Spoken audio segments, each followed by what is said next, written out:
आखिरी नसीहत पेश करबेन आमिरुल मुजाहिदीन अलहाज हजरत मौलाना मुफ्ती सैयद मोहम्मद रेजाउल करीम पीर साहेब हुजूर चरमोनाई। आमिरुल मुजाहिदीन अलहाज हजरत मौलाना मुफ्ती सैयद मोहम्मद रेजाउल करीम पीर साहेब हुजूर चरमोनाई।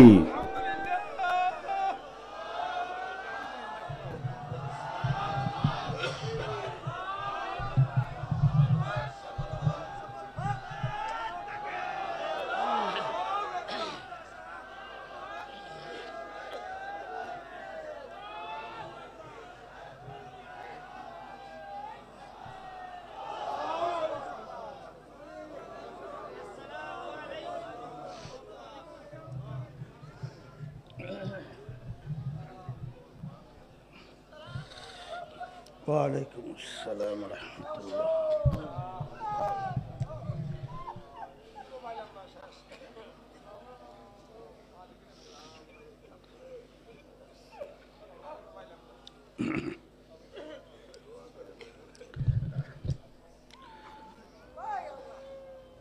अल्हम्दुलिल्लाह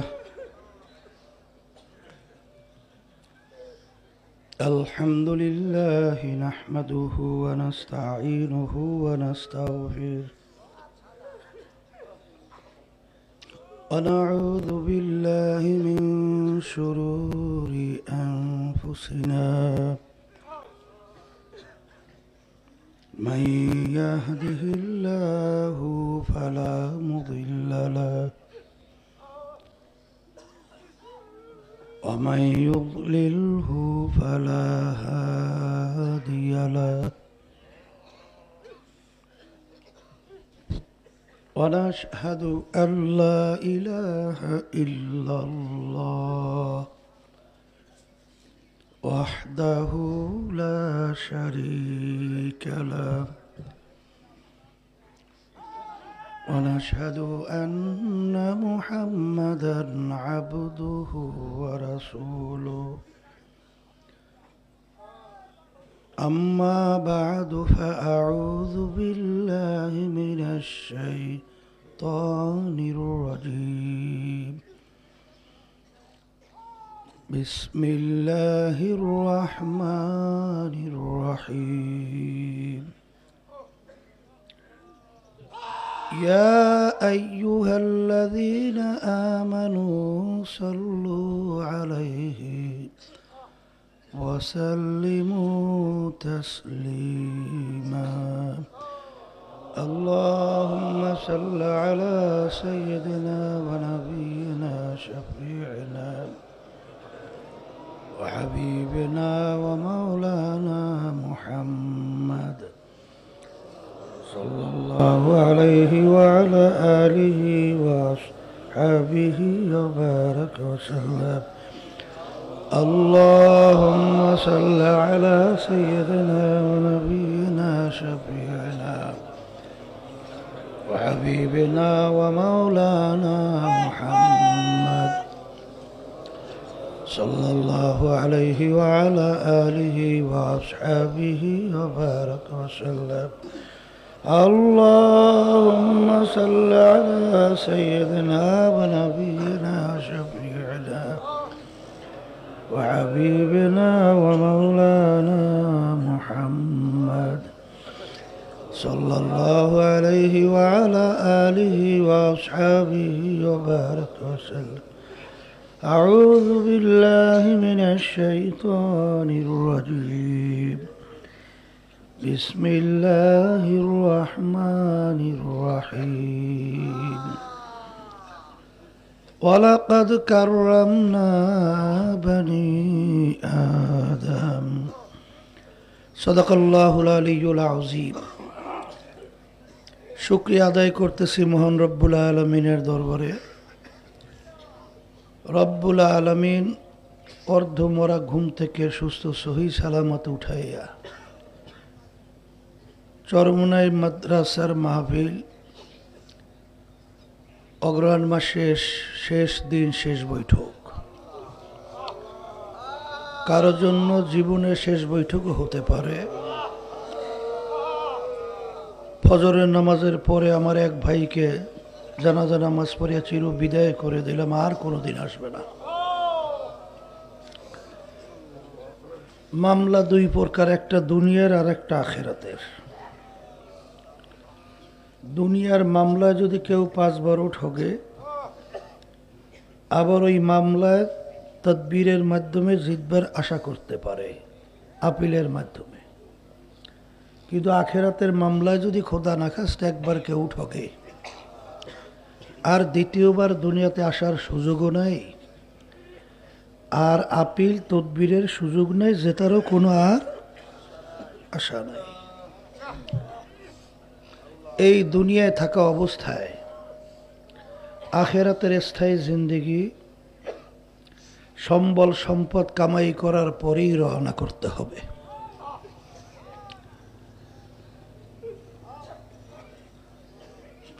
আমি আপনাদের সামনে যে আয়াত শরীফ তেলাওয়াত করেছি,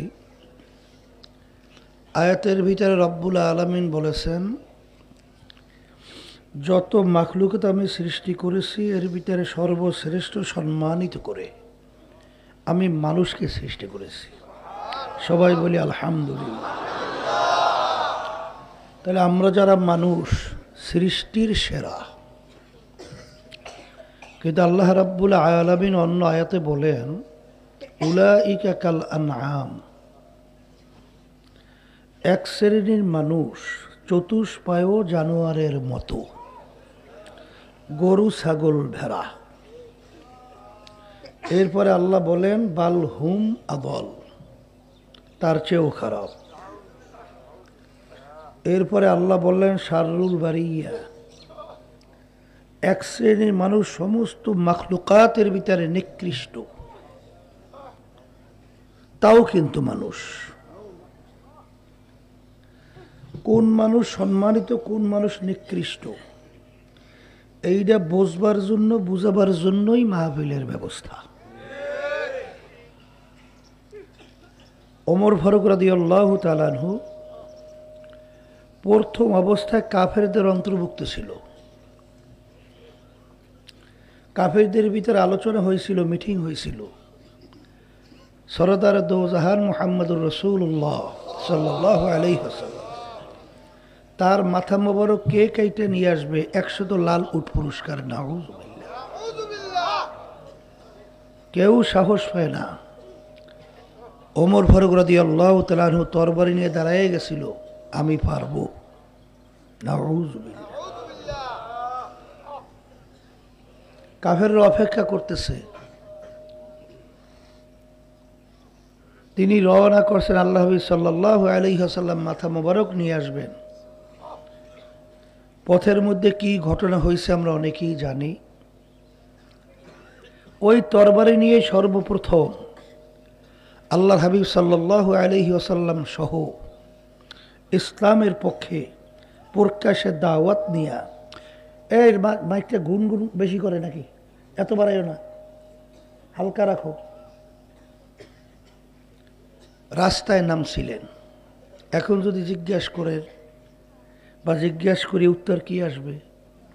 যখন আল্লাহ রাসূল সাল্লাল্লাহু আলাইহি ওয়াসাল্লামকে তরবারি নিয়ে মাথা কাটার জন্য রওনা করছে, আরে মাইকটা ঘনঘন করে তো, কি সেটিং ফিটিং করে আল্লাহ জানে। বারবার বলছি যে ডান পাশ বাম পাশের অনেকগুলো হরণ একসঙ্গে জয়েন্ট দিও, ওই 2-1টা দেয়, বাড়ানো যায় না।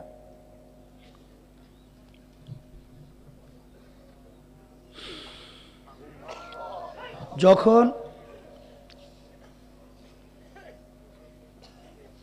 তিনি ইসলামের পক্ষে রাজপথে প্রকাশ্যে নামছিলেন, আর একটু আগে যখন রওনা করছিলেন, বাহ্যিক চোখের দিক থেকে, হাতের দিক থেকে অঙ্গ প্রত্যঙ্গ কোনো পার্থক্য হয়েছে?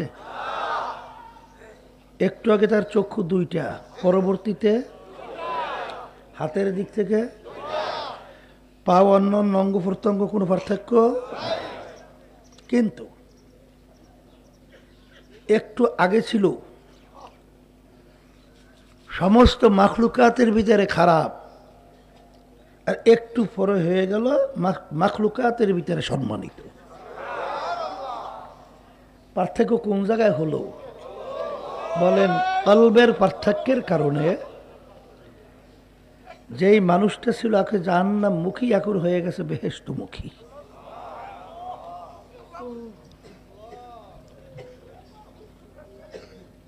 আর আসলে মানুষের সম্মান বাড়ে কমে কলবের উপরে ভিত্তি করিয়া।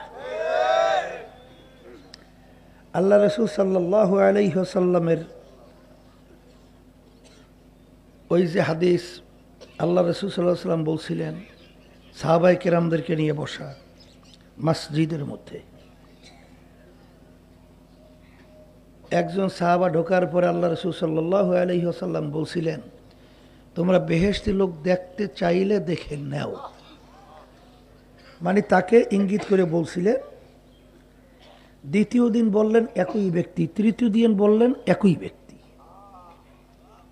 তার আমল দেখার জন্য এক সাহাবা যখন বাড়িতে মেহমান হলেন, দেখে ব্যতিক্রম ধর্মী তেমন কোনো আমল নেই।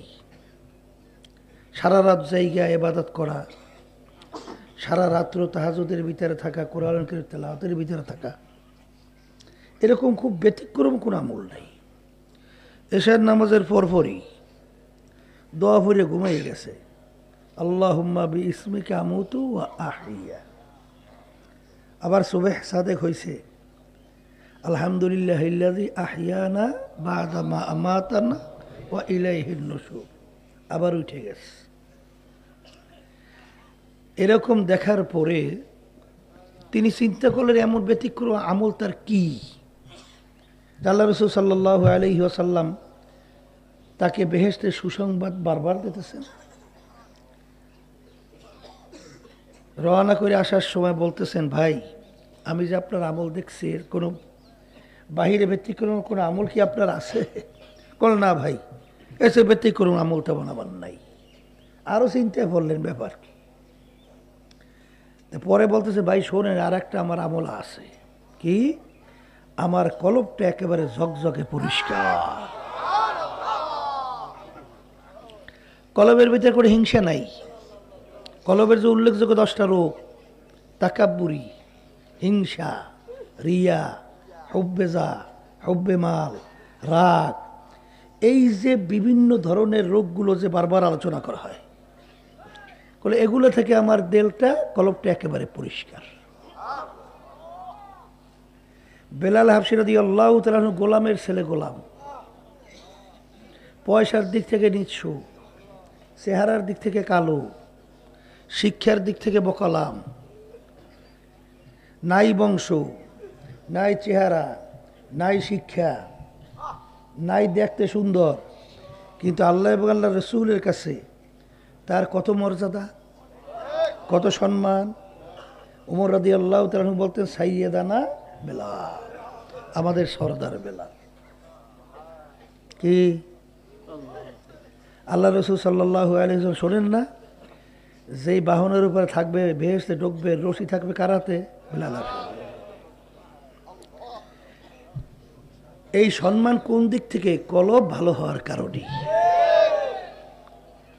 আর বেহেশতের ভিতরে ঢুকতে হলেও আল্লাহ রাব্বুল আলামিন শর্ত লাগাইছেন, ইল্লা মান আতাল্লাহা বিকলবিন সালিম।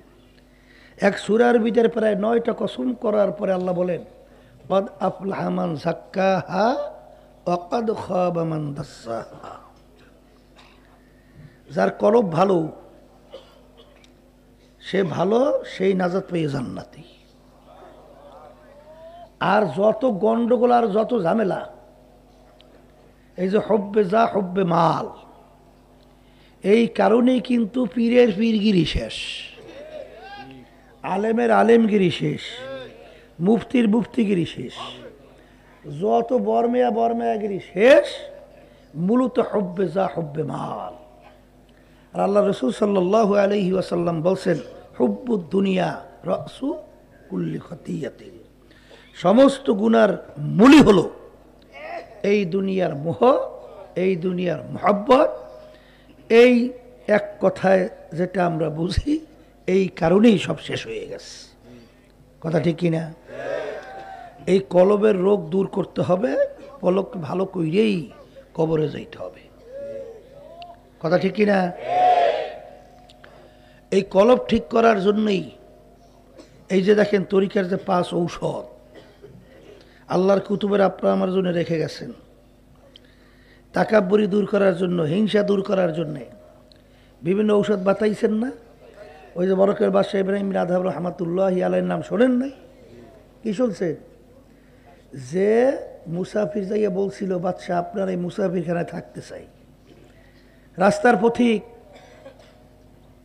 বলে, তুমি আমার ইজ্জত নষ্ট করছো, এটা আমার রাজ সিংহাসনের স্থায়ী বাড়ি, মুসাফিরখানা বানাইছো। বলে, বাদশাহ ভুল হইলে মাপ চাই, স্থায়ী বাড়ি মুসাফিরখানা কাকে বলে? তখন বলছিল, বাড়ির দরজায় ঘর দেখছো না? দেখছি, ওইটা মুসাফিরখানা। বলে, ওটার পরিচয়টা কি? বলে, পথিক রাস্তায় চলতেছে, রাত্রি হয়ে গেছে, অস্থায়ীভাবে যাপন করলো, পরদিন উঠে তার গন্তব্যে চলে যায়, একে বলে কি? মুসাফির। আর স্থায়ী বাড়ি কাকে বলে? যেখানে সবসময়ের জন্য মানুষ থাকে। তখন মুসাফির প্রশ্ন করছে, বাদশাহ তাইলে দুনিয়া সৃষ্টির পর থেকেই আপনি মনে হয় এই বাড়িতেই আছেন? তখন বাদশাহ উত্তর দেয়, বোকা, আমার আগে ছিল আমার আব্বা। সে কোথায়? কল, সে তো কবরে। কলে, সে আসবে না? এ পাগল মুসাফির, একবার দুনিয়া থেকে মানুষ বিদায় হয়ে চলে গেলে আর কোনো দিন আসে না। আপনার আব্বা আগে কে? দাদা। সে কোথায়? কলে, সেও তো কবরে। কলে, সে আসবে না? কলে, না, আসবে না। তাহলে বাদশাহ আপনি মনে হয় চিরজীবন থাকবেন। কলে, পাগল মুসাফির, মানুষ মরণশীল, আমি একদিন দুনিয়া থেকে বিদায় নিয়ে কবরে রওনা করব, আপনি আসবেন না? না। এই বাদশার চিন্তার পরিবর্তন ঘটে গেছে, যে কোন দুনিয়ার পিছনে পড়িয়া, কোন বাদশাহের পিছনে পড়িয়া, কোন সম্মানের পিছনে পড়িয়া আখিরাতের স্থায়ী জিন্দেগি ধ্বংস করতেছে। এই আল্লাহর বান্দা আখিরাতের স্থায়ী জিন্দেগি কামাই করার জন্যে বের হইয়া যখন মুরব্বির কাছে গেলেন, শেখের কাছে গেলেন, তখন তার ভিতর থেকে এই বাদশাহী বোলাবার জন্যে, তাকাব্বুরি দূর করার জন্যে বিভিন্ন ধরনের এই দেশে না চিকিৎসা, কি চিকিৎসা দেশে? বাদশারে দেশে লাকড়ি বাইন্দে টানার জন্য লেবারের দায়িত্ব। কি দায়িত্ব? এখন বর্তমানে আমাদের একটু সম্মান দিলি সম্মান, সর্বনাশ, মানুষকে মানুষই মনে করি না। আছে না নাই? অনেক সভাপতি একটু সেক্রেটারি হয়েছে, আল্লাহ, ওরে সর্বনাশ, হে আমার সভাপতি, হে আমার সেক্রেটারি, হে এখন আছে কিতে? কিন্তু ওমর ফারুক রাদিয়াল্লাহু তাআলা অর্ধেক দুনিয়ার রাজত্ব করলেন, বাংলাদেশের মতো প্রায় 200 দেশের রাজা। বর্তমানে আমাদের ভিতরে দেখা যায় এই যে হামদরদি, এইটা অনেকটা আমাদের ভিতরে কমে যাইতেছে, যেটাকে বলা হয় সেলফিস্ট, মানে নিজে নিজে খাইয়া লইয়া বাইসিয়া ওই কি জানি কয় না জানি পশু পাখির মতো জিন্দিগি যাপন করা। কিন্তু আল্লাহ রাব্বুল আলামিন মুসলমানদের চরিত্র কি বলছে? ওয়ায়ুসিরুনা আলা আনফুসিহিম ওয়ালাউ কানা বিহিম খাসাসা। মুসলমানদের চরিত্র হলো নিজের চেয়ে তার ভাইয়ের স্বার্থের অগ্রাধিকার দেওয়া। ইয়ারমুকের যুদ্ধের ঘটনা শোনেন না? আবু জাহম রাদিয়াল্লাহু তাআলা আনহু, তিনি যখন যুদ্ধের ময়দানে তার ভাই আহত অবস্থায় পড়েছিল, তখন পানি নিয়ে যখন তার কাছে গেল, পানি পান করবে, এমন সময় অন্যজনে পানি বইলে যখন নাকি চিৎকার করে শব্দ করলো, তখন সে পানি পান না কইরা সে বলতেছে তার ভাইকে, ভাই, আমার চেয়ে আমার ভাইয়ের পানির বেশি প্রয়োজন, তার কাছে নিয়ে যাও। সে পানি পান করবে, এমন সময় আরেকজন দূর থেকে পানি বলে ডাক দিল, তার কাছে নিয়ে গেল, দেখে যে তৃতীয় আল্লাহর বান্দা দুনিয়াতে নাই, শাহাদত বরণ করছে। দ্বিতীয় আল্লাহর বান্দার কাছে দৌড়িয়ে আসছে, দেখে তিনিও দুনিয়াতে নাই, তিনিও শাহাদত বরণ করছে। তার স্বাস্থ্য ভাইয়ের কাছে আসলেন, দেখে তিনিও শাহাদত বরণ করছে। আল্লাহ রাব্বুল আলামিন আয়াত নাযিল করেন, ওয়ায়ুসিরুনা আলা আনফুসিহিম ওয়ালাউ কানা বিহিম খাসাসা। মুসলমানদের চরিত্র হলো তার নিজের স্বার্থের চেয়ে তার অন্য ভাই স্বার্থের অগ্রাধিকার দেয়। এইটা আগে পরে সর্বনায় মুজাহিদের ভিতরে যত বেশি ছিল, এখন দিনের দিন কমতেছে, নিজের স্বার্থের অগ্রাধিকার বাড়তেছে। আল্লাহ সবাইকে মাফ করুক। আমাদের বেজে হামদরদি এবং নিজেদের ভিতরে নিজের স্বার্থের চেয়ে অন্য ভাই স্বার্থের অগ্রাধিকার দেওয়া প্রাধান্য এবং ভিতরে ওই অবস্থা আল্লাহ তৈরি করুক। এইটা যদি না থাকে তাহলে মুসলমানদের চরিত্র থাকে? মুসলমানদের চরিত্রই তো থাকে না। সেইটাই বলতেছিলাম, নিজের ভালোটা বুঝলেই হবে না, অন্য ভাইয়ের ভালোটাও বুঝতে হবে। ওমর ফারুক রাদিয়াল্লাহু তাআলা আনহু তিনি যে রওনা করলেন জেরুজালেম, উটের পিঠে উঠবে আর আমি উটের রশি টানব, একই চিন্তা করা যায়? চিন্তা করা যায়? ওয়ায়ুসিরুনা আলা আনফুসিহিম ওয়ালাউ কানা বিহিম খাসাসা। এখন গোলাম কি আমিরকে নিচে উটের রশি টানতে দেওয়া আর তিনি উটের পিঠে ওঠা, এটা কি অবাস্তব না? আমির বলছে উপায় আছে কোনো? এই আমির তো বলছে উঠতে হবে।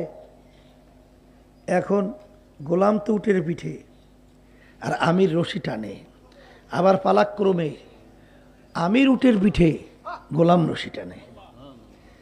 কি যখন জেরুজালেম পৌঁছবি তখন উটের রশি টানার পাল্লা পড়ল কার? আমিরুল মুমিনিনের।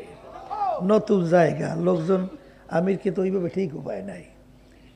এখন লোকজন অভ্যর্থনার জন্য অপেক্ষায় আছে, আহলান সাহালান মারহাবা মারহাবা।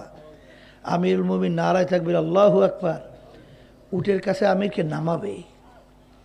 এই সময় উটের পিঠ থেকে গোলাম ডাক দিয়ে বলে, আমি আমির না,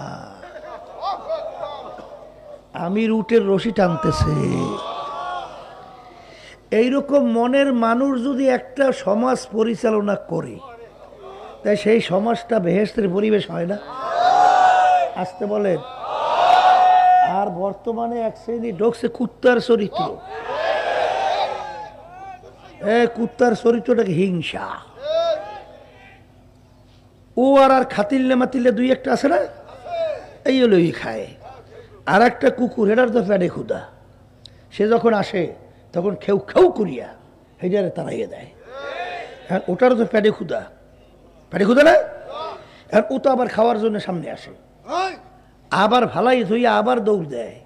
এরকম করতে করতে অনেক সময় দেখা যায় যে সন্ধ্যা হইলে তো কুকুর বাড়িতে দৌড়ায়, বুঝলেন না? এই বাড়িতে থাকে, এখন ঠিক মতো খাইয়ে যাইতে পারে নাই। এখন রাইখিয়া গেছে বাড়ি, চিন্তা করছে খাদ্য তো রাইখে আসছিলাম, পরদিন গেছে খাবার জন্যে, যাই দেখে রাত্রে পাতি সিরি গেলে সুযোগ পাইয়া সব খাইয়া শেষ করিয়া হাড্ডিগুলো ফেলাইয়া রাখছে। এখন হাড্ডি চাডে আর গন গন করে। তাহলে এক সাইডে বর্তমানে আমাদের সমাজের মধ্যে আছে আপন ভাই ভাই বাজাবাজা করিয়া কেসকামারি করে। তা কেসকামারি কইরা শেষ পর্যন্ত যেই জমিন নিয়ে কেস করছে ওর কয়েক গুণ টাকা কিন্তু কোর্টে উকিলেরে বিভিন্ন জায়গায় শেষ করছে। এরপরও আর বাইরে খাইতে দেবে না। কথা বলেন না কেন? এরকম ঘটনা আমাদের কাছে অনেক আছে, তো এই জন্য বলতেছি। এরকম অনেক মুজাহিদদের মধ্যে দেখবেন বারবার বলা হয় যে কমিটি গঠন করার ব্যাপারে আপনারা কি করবেন না, লবিং গ্রুপিং কিছু করবেন না। কিন্তু পরবর্তীতে শোনা যায়, একটা ঘটনা আমার কাছে শুনলাম, সদর হয়েছে। কি হয়েছে? এখন অনেকে বলতেছে হুজুর সদর আই কেমনে, তো তরিকা চর্চাই করে না। তে আরেকজনে সে সবক বা এই তরিকার সে চর্চা করাইবে কীভাবে? তা আমাদের দায়িত্বশীলকে পাঠাইলাম, যাওয়ার পরে এখন সদরকে জিজ্ঞেস করে যে আলহামদুলিল্লাহ আপনি কোন সবক আদায় করেন? বলে প্রথম সবক। বলে প্রথম সবকটা একটু বলেন তো, প্রথম সবক কি একটু বলেন। এখন সদস্য প্রথম সবক বলতে পারে না। বেশি দিন হয় না, কয়েক মাস আগের ঘটনা শুনলাম। কেমনে সদর হইল? আমাদের কিছু মুজাহিদদেরকে ওই বিভিন্ন একটু টাকা পয়সা আছে, ওই একটু গরুর গোশত খাওয়াইছে, ওই একটু বিভিন্ন কায়দায় কায়দায় আসা যাওয়ার একটু ওই কি কয় ওটা রে, ওই টম টম হেয়ে ভাড়া মারা একটু দেশে দিয়ে এটি কায়দা করিয়া হ্যাঁ সদর হইস। আর কেমন মুজাহিদ হেগুলো আবার হেইডারে সমর্থন করছে, ও তরিকাল মহাব্বত করছে না ওই গরুর গোশতরে ওই কি কবো আর এখন আল্লাহ মাফ করুন। হ্যাঁ এখন চরিত্র হইছে এই কায়দায় তো তরিকা ধ্বংস হইতে আছে।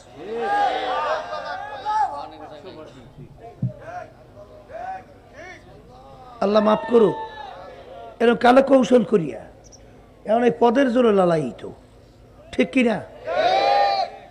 কিন্তু হাদিসের মধ্যে আর সাল্লাহ রসুল সাল্লাল্লাহু আলাইহি ওয়াসাল্লাম বলছেন কিয়ামতের ময়দান আল্লাহ রাব্বুল আলামিন তার দায়িত্ব অনুযায়ী প্রশ্ন করবে। তোমার এই সদরের দায়িত্ব ছিল, তোমার এই সাধারণ সম্পাদকের দায়িত্ব ছিল, এই তোমার পীরের দায়িত্ব ছিল, তোমার এই দায়িত্ব ছিল, কেন্দ্রীয় জেলা বিভাগ তোমার দায়িত্ব কিভাবে তুমি পালন করছো, উত্তর দাও, সামনে যাও। কি হাদিস সহি না গারে সহি? কথা বলে না। তা আগের যুগে সাহাবায়ে কেরামদের ইতিহাস সহ দেখবেন তাদের মাথায় দায়িত্ব আসলে অস্থির হয়ে যাইত। আল্লাহর ওলিদের ইতিহাস পড়লে দেখবেন দায়িত্ব আসলে অস্থির হয়ে যাইত যে আল্লাহ না জানি ধরা খাইলাম। আর এখন অন্য অন্য দুনিয়ামুখী গতানুগতিক অন্যান্য যে দলগুলো আছে, দুনিয়ামুখী সংগঠনগুলো আছে, এগুলো হইলই বনের ওই হিংস্র জানোয়ারের মতো। কারণ একটা হিংস্র বড় বাঘ আর একটা বাঘকে থাকতে দেয়, হেলে তো আর রাজত্ব শেষ। ওই যে হিংসার কুত্তা, ও তো আর এক কুত্তার লড়াই ওর জায়গা পরিষ্কার রাখে। কি কথা ঠিক কিনা? এই জন্য ওই সিরুনা আলা আনফুসিহিম ওয়ালাউ কানা বিহিম খাসাসা। মুসলমানদের চরিত্র হবে তার চেয়ে তার ভাইয়ের স্বার্থের অগ্রাধিকার দেওয়া। কথা ঠিক কিনা? ওমর ফারুক রাদিয়াল্লাহু তাআলা আনহু তিনি যে নমুনা দেখাইছেন, এই হলো মুসলমানদের চরিত্র। কি কথা ঠিক কিনা? এই চরিত্র অবলম্বন করাটাই তো হইল আমাদের দায়িত্ব, কর্তব্য। এইটার জন্যই তো এই সমস্ত কিছু। আল্লাহ আমাকে আমাদের সকলকে তৌফিক দান করুন, বলা অনুযায়ী আমল করার তৌফিক আল্লাহ আমাকেও দান করুন। তাহলে এই যে হুব্বে মালের কারণে আল্লাহ হাবিব বলছে সমস্ত গুনার মূল। আজকেও একজনে আমাকে ফজরের সময় একটা চিঠির মতো দিল, হুজুর মুজাহিদদেরকে দাওয়াত করছিলাম একটু দোয়ার জন্যে, তা আয়োজন সবই করছে, কিন্তু হ্যাঁ লোকজন আয় নাই। বলছে কি নিজেরা নিজেরা কি বাজাবাজি আর কি জানি স্বার্থের ব্যাঘাত করছে, এই বেটারে দাওয়াত গ্রহণ করিয়া যায় নাই। আর আল্লাহ কিন্তু ফজল করিম রহমাতুল্লাহি আলাইহি তার তবিয়া ছিল কি, আহারে ঝড় বৃষ্টি বন্যা ওয়াদা করছে, আল্লাহ আমাকে তৌফিক যতক্ষণ দেছে আমি হাজির হবই। কি দেখছেন না দেখেন নাই? দেখছেন না দেখেন নাই? হ্যাঁ।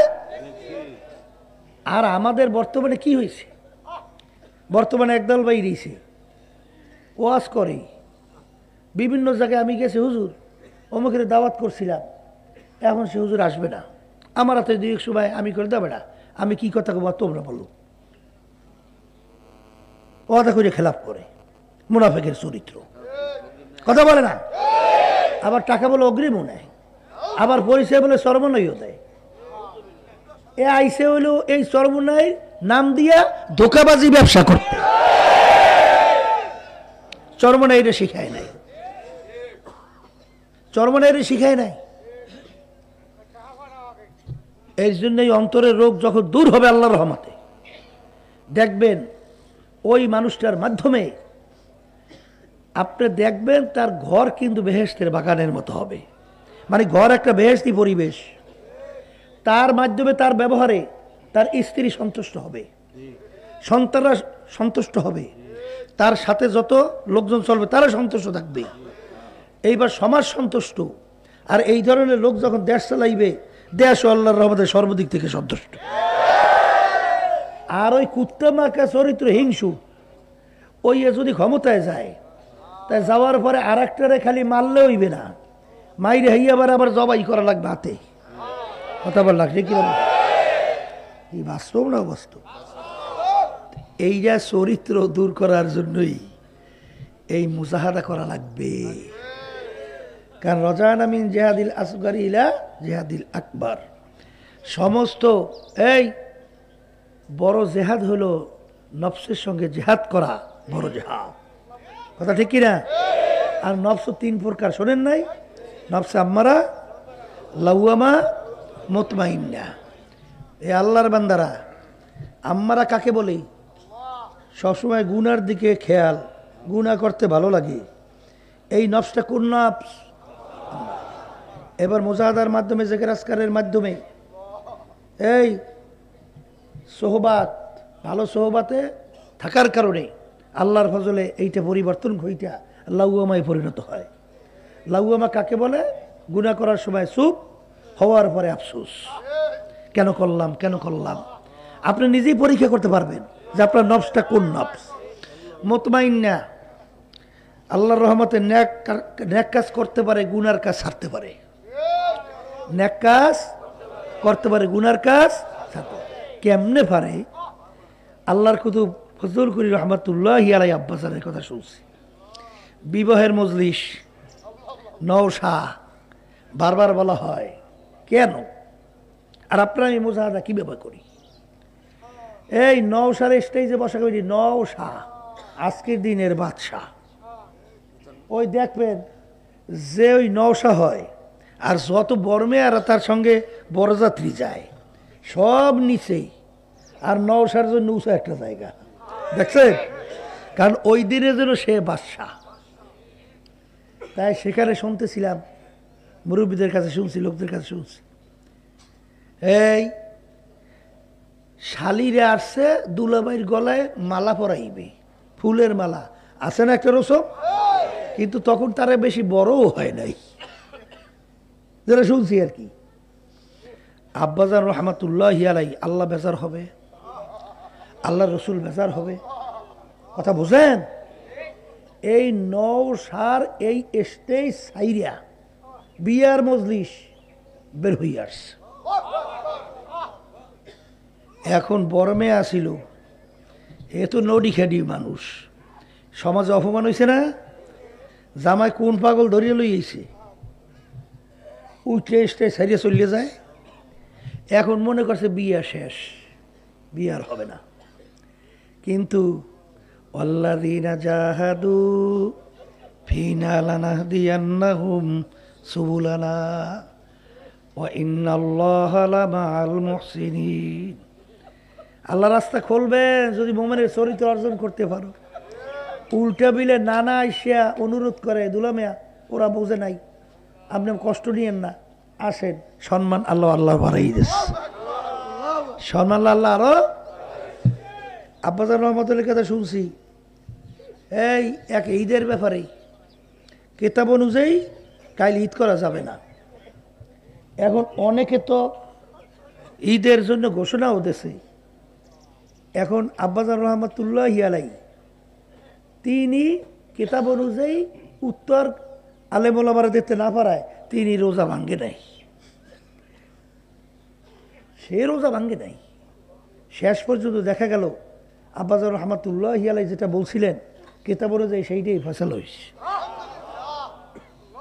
কথা বলছেন? এর নাম হইল ওই যে বলছি কোন নফস।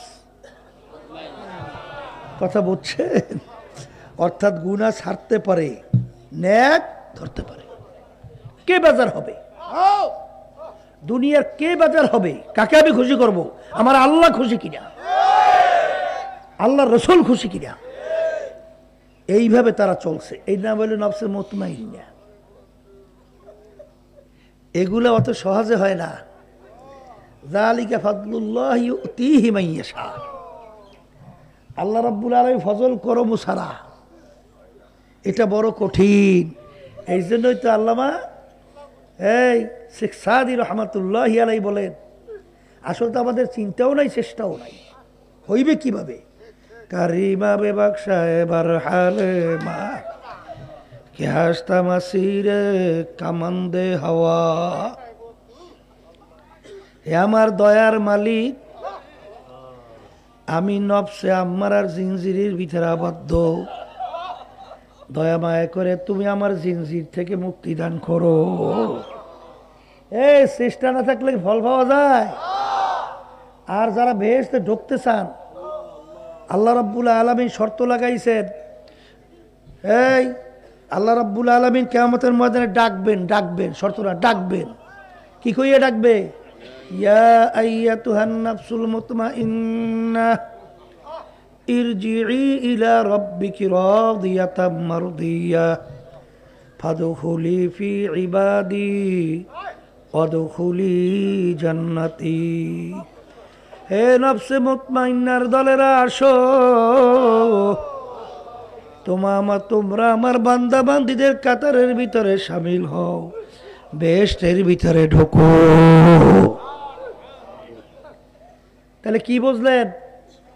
নফসে মুতমাইন্নার দলদেরকে ডাকবে। দুনিয়ায় থাকা অবস্থায় পরীক্ষা করিয়া দেখেন আপনার নফসটা কি নফস। আল্লাহর ফজল ও করমে দেখা গেছে তরিকার ঔষধ আল্লাহর রহমতে যারা ঠিকঠাক মতো পালন করে, দিন আর দিন আল্লাহর ফজলে দেখবেন নফস আম্মারা থেকে নফস পরিবর্তন হইয়া আল্লাহর ফজলে নফসে লাউয়ামায় পরিণত হইয়া নফসে মুতমাইন্নায় পৌঁছায়। বাস্তবতা আছে না নাই? সব জায়গায় চালাকি চলে না। আল্লামা জালালউদ্দিন রুমি রহমাতুল্লাহি আলাইহি এত বড় বিশ্ববিখ্যাত আলেম, শুনছেন নাম? এই তার পীর সাহেব হুজুর বলছিলেন যে বাবা শামসুত তিবরিজি যাইয়ে বলছেন, বাবা রোম দেশের পাত্র গরম করতে পারো? আলেম তো বিশাল আলেম, বিশ্ববিখ্যাত, পাত্র গরম করবে? কিসের পাত্র গরম করবে? গ্যাসে হুজুর দোয়া করলে পারবো। রোম দেশে যাওয়ার পরে জিজ্ঞেস করে, আমি আসছি মাওলানা জালালউদ্দিন রুমির সঙ্গে দেখা করব। বলে আপনি এখানে অপেক্ষা করেন, দেখবেন যে ঘোড়ার পিঠে সওয়ার থাকবে, আশপাশে সাগরেতের অভাব নাই, অমুক সাইকুল হাদিস আসছে, ওরে লোকে লোকারণ্য, মুফতি আজম আসছে। আর যখন এইটা খবর দেয় আর যখন এই স্লোগান দেয়, ওরে নফস ফুলিয়া, এই এখন এইটা কলা গাছে এখন এই যায় বিশরের নিগাস, আমারে করি সর্বনাশ, আমি জানি কি হয়ে গেছি। ইবলিসের সে বড় হয়েছেন, ইবলিসের সে। হ্যাঁ, যখন নাকি গেলেন দেখে খুব জাকশোক সহকারে আসছে, তিনি ঘোড়ার পিঠে সওয়ার, আশপাশে সাগরের অভাব নাই। কাছাকাছি যখন আসছে লাগাম থাবা দিয়ে ধরছে ঘোড়ার। এই ভাই আপনি কে? আমার ঘোড়ার লাগাম ছাড়েন। কলে ভাই আপনি কি মাওলানা জালালউদ্দিন রুমি? কলে হা। কলে হুজুর বলেন তো এলেম কাকে বলে? বিশ্ববিখ্যাত আলেম প্রশ্ন করছে কি? একটা হাসতামশার কথা না। এখন সে তো এলেমের ব্যাখ্যা বিভিন্ন কায়দা তারই প্রশংসা করছে, কিন্তু শামসুত তিবরিজি রহমাতুল্লাহি আলাইহি বলতেছেন, ভাই জালালউদ্দিন রুমি এলেমের পরিচয় হয় নাই, এলেমের পরিচয় হয় নাই। তখন তিনি বলেন, তাহলে আপনি বলেন এলেম কাকে বলে? তখন হুজুর বলতেছেন, এলেম বলা হয় ওই জ্ঞানকে যেই জ্ঞান অর্জন করার মাধ্যমে নিজেকে নিজের থেকে পৃথক করা যায়। নিজেকে নিজের থেকে পৃথক। আমি সর্বনায়ের পীর, লা টান দাও। কিসের পীরগিরি? এই মুফতিগিরি টান দাও। এই সব বাদ দাও, সাইকুল হাদিস বাদ দাও, নিজেকে নিজের থেকে পৃথক করো। আমি উপরের সবকে উঠছি, আমার সবক তয় করা শেষ, এখন আমি বুজুর্গি হইছি, বুজুর্গ। আর আল্লাহর ওলিরা সবসময় দোয়া করতেন, বুজুর্গি কি নেহি হামকো জরুরত, গোলাম আপনা বানালে আয় খোদায়া। আল্লাহর কুদু ফজলুল করিম রহমাতুল্লাহি আলাই এবং ওই যে সেদিনকারও বলছিলাম হাকিমুল উম্মাত আশরাফ আলী থানভী রহমাতুল্লাহি আলাই, আমাদের এই তরিকি মুরব্বী, তাদের নাম ছিল রশিদ আহমদ গাঙ্গী রহমাতুল্লাহি আলাই। তাদের ইতিহাস পড়িয়া দেখেন, ওই যে থানভী রহমাতুল্লাহ আলাই চিঠির ভিতরে নাচিস শব্দ কি নাচিস, আমি কোনো বস্তুই না, বিশ্ববিখ্যাত আলে। আর একটু সবকে আল্লাহ একটু উপরে এনেছে, বরকত দান করছেন, আলহামদুলিল্লাহ, শুকরিয়া বেশি বেশি আদায় করবেন। কিন্তু বাদ দিয়া হে এখন পুরান মুরিদ দাবি করিয়ে নতুন মুরিদের ধমকায়, হ্যাঁ এই বেড়া এই আমি পুরান মুরিদ, এই তুমি নতুন ভাজদামি করো, তুমি পুরান হইতে পারো, তোমার রোগ দূরায় নাই। আবার আল্লাহর রহমতে নতুন মুরিদ হইয়াও আল্লাহর ফজলে অল্প সময়ের ব্যবধানে আল্লাহ তার রোগ দূর করতে পারে, কলবের রোগ। কথা ঠিক কিনা? তাই সেখানে যখন বলছে এলেম বলা হয় ওই জ্ঞানকে, যে জ্ঞান অর্জন করার মাধ্যমে নিজেকে নিজের থেকে পৃথক করা, তখন ওই আল্লাহর বান্দা ঘোড়ার পিঠ থেকে লাফ দিয়ে ফুরিয়ে গেছে, পড়িয়েই জড়াইয়ে ধরছে, ভাই আপনি আমাকে এলেম শিক্ষা দেন। তার সৌবাতের মাধ্যমে এমন এলেম শিক্ষা করলেন, এখন মাওলানা জালালউদ্দিন রুমি রহমাতুল্লাহি আলাই বলেন, খোদ আব্বা খোদ মাওলানা রুমি না শোধ, তা গোলামে শামসুত্তি বিরিজি না শোধ।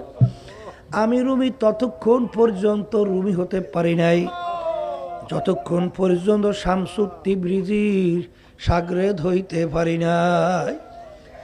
এই জন্য আমার বাজানদেরকে বলবো যে নিজেকে নিজে ছোট মনে করা ততক্ষণ পর্যন্ত না পারবেন আল্লাহর রহমত পাওয়া যাবে না। আনা ইন্দামুন কাসারাতিল কুলুব, আমার মালিক বলে ভাঙ্গা তেলের কাছে আমি থাকি। আল্লাহর কাছে সবসময় দোয়া করতে হয়।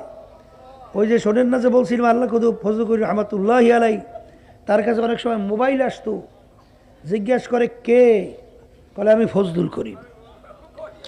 কোন ফজলুল করিম? বলে আমি চরমনায়ের ফজলুল করিম। তখনও বলে না যে আমি চরমনায় বিশ্বাস ফজলুল করিম বলছি। আল্লাহু আকবার। এই যে পটুয়াখালী আপনাকে ছোট বিঘায় আল্লাহর কুদু মাহফিলের পরে যে দোতলায় রুমে থাকতো, আমি যাওয়ার পরে ওই রুমে জায়গা দিস। এখন ঘটনা বা হুজুর এই রুমে একটা ঘটনা আছে। কী ঘটনা? কলে হুজুর রাত্রে আল্লাহর কুতুব এই রুমে ছিল, তার সাথে সফর সঙ্গীরাও ছিল, ওই আল্লাহর বান্দাও ছিল বরগুডার। কথা বলছে এখন রাত্রে তো অন্ধকার, অন্ধকারের মধ্যে আল্লাহর কুতুব উঠে বাথরুমে গেছে। এখন দেখা তো যায় না, ঘুমের মধ্যে মানুষ হাত পায়ে দিকে তো পরিয়ে থাকতে পারে না। আসতেছে অন্ধকারে মুসল্লির হাতের পাড়া পড়ছে, বুঝছেন? ঘুমের মধ্যে তো আর সে দেখে নেই কে, বলতেছে এ আহম্মকটা কেডা? আল্লাহ কুদু ফজলুল করিম রহমাতুল্লাহি আলাই বলতেছেন আহমকটা ফজলুল করিম। আল্লাহু আকবার।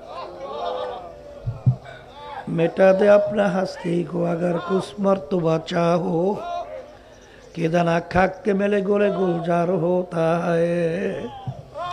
अस्तित्व বিলীন করেন, নিজেকে নিজের থেকে পৃথক করেন। কথা বোঝেন না? চেষ্টা নাই, হইবে কিভাবে? এই জন্য যে বলছিলাম যে শেখ সাদি রহমাতুল্লাহি আলাই দেখেন কি চিন্তা, সেহেল সালে উমরে আজিজাত গুজাশত, মেজাজে তু আজ হালে তেফলি নাগাশত। মালিক বয়স তো প্রায় 40, কিন্তু সেই পোলাপানের সেই চরিত্রতে এখনো পরিবর্তন হয় না। কথা ঠিক কিনা? তাদের চিন্তাও ছিল, চেষ্টাও ছিল, আল্লাহ কামিয়াবো করছে। এ চরমনাই মুজাহিদ আমার বাবারা, হে পর্দার আড়ালের মা বোনেরা, চরমনাইতে আসেন, কত কষ্ট, ঠিক মতো ঘুমানোর জায়গাও এত ব্যবস্থাও সুন্দর করতে পারি নাই, খাওয়া দাওয়ার কোনো ব্যবস্থা নাই, নিজের পকেটের পয়সা খরচ কইরা বাজান আসেন। আখারে আসছেন কি নিয়ে রওনা করবে? কলবের রোগগুলা দূর করো, চেষ্টা করো মাওলার কাছে, বারবার বলো মালিক জপফুল কালাম আপনার হাতে, তুমি আমাদের থেকে হিংসা দূর করে দাও, তাকাব্বুরি দূর করে দাও। মাঝে বুজুর্গি কি नहीं हमको जरूर हो, গোলাম अपना बना ले आए खुदाया। আমার দয়ার মালিক, আমার বুজুর্গি লাগবে না, আমার অমুক টমুক সমুক কিছু লাগবে না, দয়া মায়া করে তোমার খাস বন্দা বান্দি হিসেবে আমাদেরকে কবুল করে নাও। যখন বন্দা বান্দি চাওয়ার মতো চাবে, আখারে হারে ইয়াবামুরা ইয়ানা ইয়াবাম জুস্তে জুয়ে বিকুরা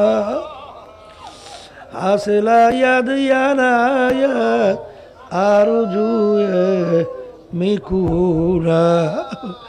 এ আমার দয়ার মালিক, তুমি আমাকে ধরা দাও বা না দাও, তুমি আমার ডাকে সাড়া দাও বা না দাও, আমি তোমার ডাক ছাড়ব না, আমি তোমার পিছন ছাড়ব না। যখন এই কথা বইলে আমার মালিককে ডাকবা, আমার মালিক তো দয়ার সাগর রহমানুর রহিম। আমার মালিক বন্দার চোখের পানি সহ্য করতে পারে না। বন্দাবাদী যখন দুই চোখের পানি ফালাইয়া দেলটাকে ভাইগা, যখন নিজের গুনার কথা মনে কইরা আমার মালিকের দরবারে করুণ সুরে ডাক দেয়, এ আমার দয়ার মালিক, এ আসমান জমিনের মালিক,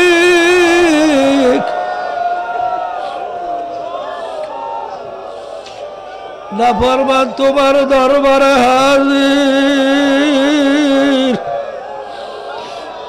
দয়া মায়া করে তুমি আমাকে মাফ করে দাও।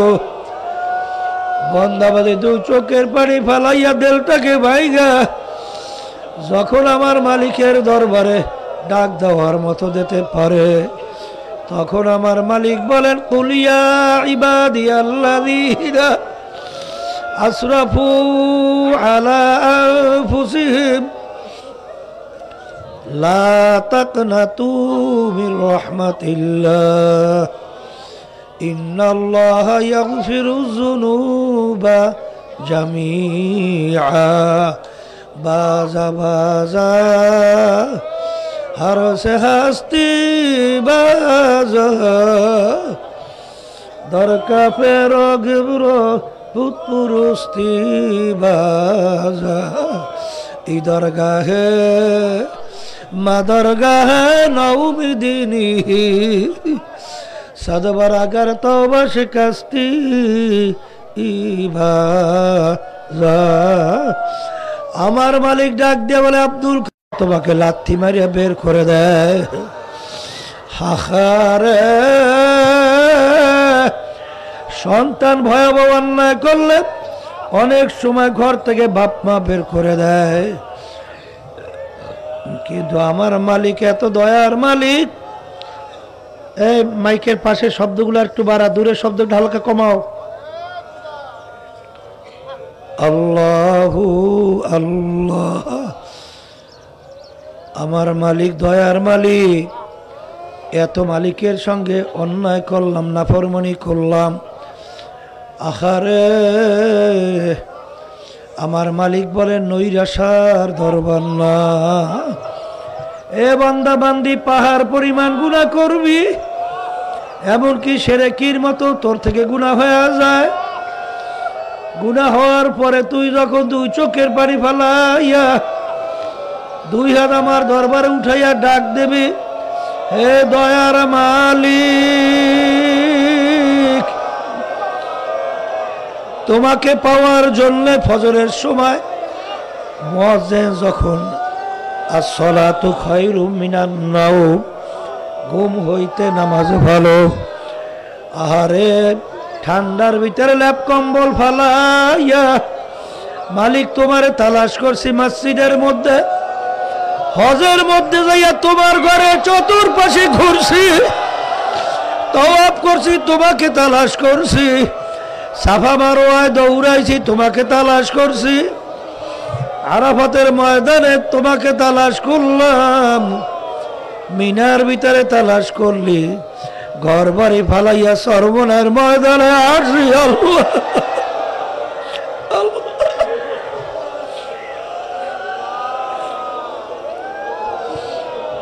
ঘর বাড়ি সব ফালাইয়া চরমনার ময়দানে আসলাম, এ দয়ার মালিক, তুমি একটু দয়া মায়া করে তোমার রহমতের নজরে আমার দিকে তাকাও। আরে নফসে আম্মারার জিনজিরের ভিতরে আবদ্ধ হয়ে গেলাম, তুমি দয়া মায়া করে যদি তোমার রহমতের কোলে টান না দাও মালিক, আমার উপায় নাই। এ আল্লাহর বান্দারা, পর্দা আলের মা বোনেরা, আজকে দুনিয়ার কিঞ্চিত শান্তির ভিতরে পইরা, আহারে আজকে আমার মালিককে বলছো, আজকে আখেরাতের স্থায়ী শান্তি, বেহেশতের শান্তি বলছো, কিন্তু বাজান রে, আজকে দুনিয়ায় শান্তি আসলে শান্তি না, শান্তির ভিতরেও ভেজাল, আবার কষ্টের ভিতরেও ভেজাল। আল্লাহু আল্লাহ, বাজান দুনিয়ার শান্তিও শান্তি না, আর শান্তির ভিতরেও ভেজাল, কষ্টের মধ্যেও ভেজাল। আর আজকে কিছুদিন এই দুনিয়ার শান্তির জন্য আখেরাতের স্থায়ী শান্তি যারা ধ্বংস করতেছেন, বাজান তাদের কপাল পোড়া। শান্তি যদি চাও, মালিকের দরবারে বেহেশতের শান্তি চাও, মাওলার দিদারের শান্তি চাও। আর যদি কষ্টের থেকে বাঁচতে চাও, আমার মালিকের জাহান্নাম থেকে পানা চাও, আমার মালিকের আযাব ও গজব থেকে পানা চাও। কারণ দুনিয়াদার পাগল আমার বাবারা, আমার মালিক কিন্তু নাফরমানদের জন্য এমন শাস্তির ব্যবস্থা কইরা রাখছে, জাহান্নামের আগুন এমন ভয়াবহ আগুন। আল্লাহ, পাশের শব্দগুলা দূরের শব্দগুলো একরকমের রাখতে বলছি।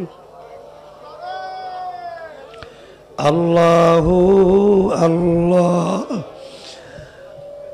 আমার মালিক শান্তির জায়গা আছে, চিরস্থায়ী জায়গা বেহেশত, যেখানে শুধু শান্তি, সেখানে অশান্তির কোনো লেশমাত্র কিছু নাই।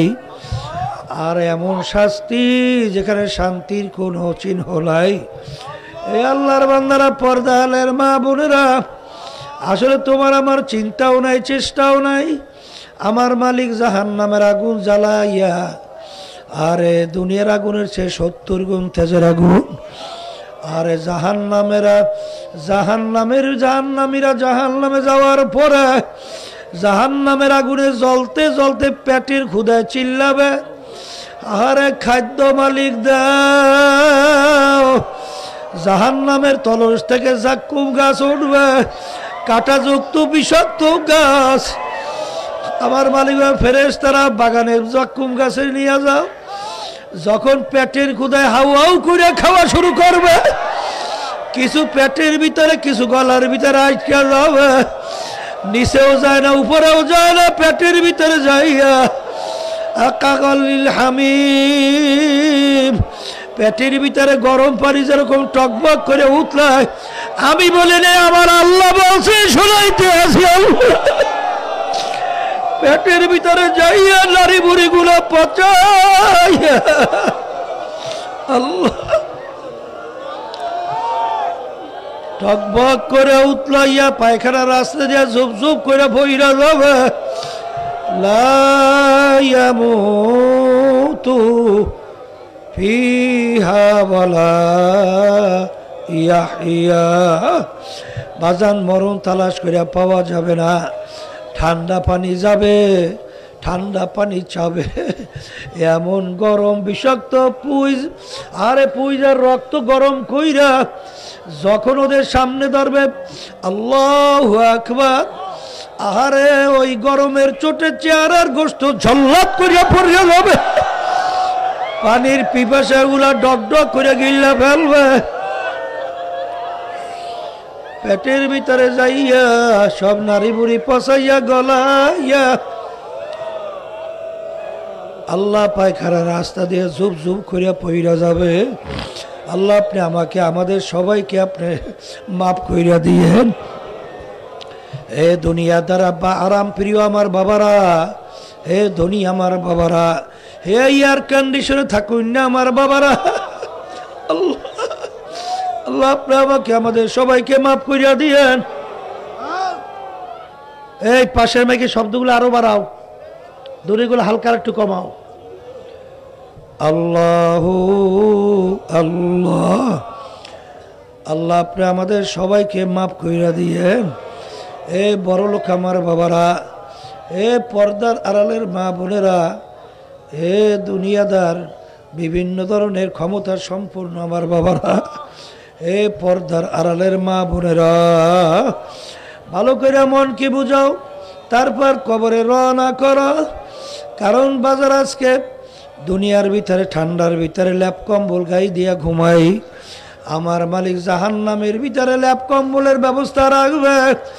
অমিন জাহান্নামা মিহাদুন অমিন ফাওকিহিম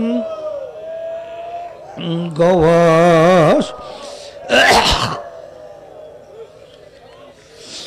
আমার মালিক জাহান্নামীদেরকে জাহান্নামের আগুনের কয়লা দিয়া ল্যাপ্তশোক তৈরি করবেন, ওর ভিতরে আবার জাহান্নামের সাপ বিচ্ছু ঢুকাই দেবে। জাহান্নামীদেরকে তোষকের উপরে শোয়াও, আমিন ফাওকিহিম গওয়াশ, এরপর জাহান্নামের ল্যাপ দিয়া ঢাইকা দাও, চতুর্পাশ দিয়ে আটকাইয়া জাহান্নামের আগুন ধরাইয়া দাও।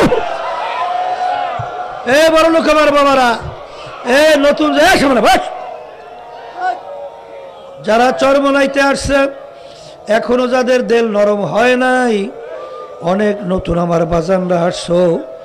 বাজান আমরা শুধুমাত্র শুনাই, কে মানবা কে মানবা না জানি না, কিন্তু বাজান কোরআনুল কারীম থেকে শুনাইতেছি। আল্লাহু আল্লাহ, ওই এক সেকেন্ড আযাব সহ্য করার শক্তি কোনো মানুষের নাই। আল্লাহ রাসূল সাল্লাল্লাহু আলাইহি ওয়াসাল্লাম বলেন, যার ভিতরে তাকাব্বুরি থাকবে আর সে বেহেশতের ঘেরানো পাবে না, তাইলে যাইবে কোথায়? জাহান্নামে। যার ভিতরে হিংসা থাকবে, আল্লাহ নবী সাল্লাল্লাহু আলাইহি ওয়াসাল্লাম বলেন, সমস্ত নেকি হিংসার আগুনে শেষ হইয়া যাবে। বাজান মালিকের কাছে বেশি বেশি দোয়া করো আর চেষ্টা করতে থাকো, আর এই আযাব থেকে আমার মালিকের কাছে পানা চাও, আমার মালিকের কাছে মাপ চাও। কারণ আমার মালিক তো বল চায় বান্দাবান্দি আমার কাছে মাপ চাক, বান্দাবান্দি চাবে আমি তাকে মাপ করে দেব। আরে আসলে তোমার আমার চিন্তাও নাই, চেষ্টাও নাই, কিন্তু এক শ্রেণী আল্লাহর বান্দাবাদী দুনিয়ার মধ্যে আছে। আমার মালিক তাদের ব্যাপারে বলেন, বিসমিল্লাহির রহমানির রহিম, তাকশাইরু মিনহু জুলুদুল্লাযীনা ইয়াখশাউনা রাব্বাহুম সুম্মা তালিনু জুলুদুহুম ওয়া কুলুবুহুম ইলা যিকরিল্লাহ। এক শ্রেণী আমার বান্দাবান্দি এরকম দুনিয়ার মধ্যে আছে, যখন তাদের সামনে আমার আযাব ও গজবের আলোচনা করা হয়, তখন তাদের কলবটা থরথর করে কাঁপে ওঠে, তাদের শরীরের চামড়া থর থর করে কাঁপতে থাকে। আল্লাহ বাজান দিত্র দিন যায়, রাত্র যায়, সপ্তাহ যায়, মাপ যায়, বছর যায়, কই গুনার পর গুনাহ কইরা যাইতেছি, কই জাহান্নামের ভয়, মাওলার আজব গজবের ভয়। তোমার আমার তো একটু শরীরের চামড়াও কাঁপলো না। যেই মামলার তদবির নাই তার কিন্তু খালাস নাই বাজান নাই। আর আল্লাহর ওলিদের ইতিহাস পড়লে দেখবেন, আমার দাদা জান রহমাতুল্লাহ আমাদের পাশে ঘুমাইয়া রয়েছেন, ইন্তেকালের আগে আগে এই পাশে চোখের উপরে বইয়া কবরস্থানের দিকে তাকায়, দুই চোখের পানি বাইয়া বাইয়া পড়ে। আর মালিকের দিকে ফিরা ডাক দেয়, যাদের জীবনটা মাওলার রাস্তায় কাটাইয়া দিল, তবু মন মানে না কিভাবে অন্ধকার কবরে একা থাকবো। কান্দে আর বলে, মালিক তুমি যদি আমাকে মাপ নাই করো, ওই অন্ধকার কবরে আমি একা কেমনে থাকবো। বাজার এরকম আল্লাহর ওলির ইতিহাস পড়লে দেখবেন, তারা কাঁদতে কাঁদতে মাওলার কবরে চইলা গেল। এ আল্লাহর বান্দারা, যেই মামলার তদবির নাই সেই মামলারও কিন্তু খালাস নাই। আমার বাজানদেরকে বলবো, বাজান এই যে তরিকার 5 ঔষধ, বাজান মন চাক বা না চাক, ভালো লাগুক বা না লাগুক, বাজান ছাইরেন না, নিয়ম অনুযায়ী পালন করতে থাকে, দেখবেন আল্লাহর ফজলও করবে। অল্প সময়ের ব্যবধান আল্লাহ রব্বুল আলামিন বাজার নেকির দিকে দেল ঝুঁকাবে, গুনার থেকে আস্তে আস্তে ফেরার আল্লাহ তৌফিক দান করবে। কারণ বাজার পরীক্ষিত ঔষধ, হাজার হাজার লক্ষ লক্ষ মানুষ এই ঔষধ পরীক্ষা করে কেউ ঠগে নাই। আগে জোর করিয়াও চোখে পানি আসতো না, এখন জোর কইরাও চোখের পানি ফিরাইয়া রাখতে পারে না। কারণ তার তখন ভিতরে ভয় পয়দা হইয়া যায়, আমি যে গুনাহ করছি, এই একটা গুনার শাস্তি যদি আমার মালিক আমাকে দেয়, একটা গুনার শাস্তি সহ্য করার শক্তি আমার নাই। এই কথা চিন্তা করে আর আল্লাহর বান্দা মালিকের দরবারে কান্দে, আল্লাহু আল্লাহ। আরে এই যে আমার বাজানদেরকে বলবো, আল্লাহর কুতুব আব্বাজান রহমাতুল্লাহি আলাইহি বলতেন, বাজান আরে তোমাদের সবার জন্য যে দোয়ার প্রয়োজন, আমার একার জন্য তার চেয়েও বেশি দরকার দোয়া, কারণ কি আমি পুলসিরাতের মধ্যে আছি। আর বলতেন আল্লাহর কুতুব কালতে, আল্লাহ আমাদের জন্য দোয়া চাই, আমরাও দোয়া করি। আরে মালিক যেন আমাদের কলবের রোগগুলা দূর কইরা, আরে আমার মালিকের হুকুম নবীর তরিকা অনুযায়ী চইলা এরপর দুনিয়ার থেকে বিদায় নিয়ে কবরে যাইতে পারি। দুনিয়া আমাকে কে ভালো বললো, কে আমাকে খারাপ বলো, কিছু আসে যায় না। আমার আব্বাজান বলতেন, ডাকাইতের দলের সরদার, ওর কত পাওয়ার। দলীয় লোক অন্যায় করলে অনেক সময় গুলি করে, কিন্তু আর সর্দারি মাতুকবাড়ি কতক্ষণ, পুলিশের হাতে অ্যারেস্ট হওয়ার আগ পর্যন্ত। আজকে আমরা দুনিয়া চক্ষু খোলা, আজকে আমরা স্বাধীনভাবে দুনিয়ার ভিতরে চলি, আজকে ধরাকে সরা জ্ঞান মনে করেন না, কিন্তু মনে রাইখেন আজরাইল আলাইহিস সালামের থাবার অপেক্ষা। যখন থাবা দিয়া বসবে, যখন রুটা ভিতর থেকে বের কইরা নিয়ে যাবে, তখন কোথায় যাইবে? বর্মিয়াগিরি, মুফতিগিরি, টাকার গরম, ক্ষমতার গরম সব বাদ দাও, মালিকের সঙ্গে সম্পর্ক তৈরি করো।